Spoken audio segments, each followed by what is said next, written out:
আসসালামু আলাইকুম। আমরা একটা 8তলা ফাউন্ডেশনের ব্যাচ বেঁধেছি মাটির নিচেই।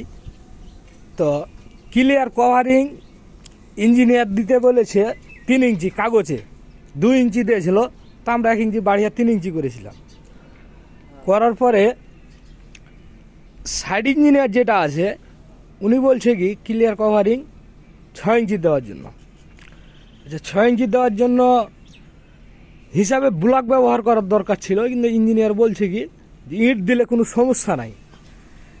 ইট দিলে আসলে সমস্যা আছে কি নাই, যারা যারা জানেন কিংবা এই কাজ সম্বন্ধে ধারণা আছে তারা একটু কমেন্টে আমাকে জানাবেন যে কাজটা ইট দেওয়া ভালো হয়েছে না ব্লক দিলে ভালো হতো। তো আমার হিসাবে আমি যেটা ভেবে দেখেছিলাম, আমি বলেছি তাও যে ব্লক দিলে ভালো হবে। তো ইঞ্জিনিয়ার বলছি ইট দিলেও কোনো সমস্যা নাই। তো এটা কমেন্টে জানিয়ে যাবেন।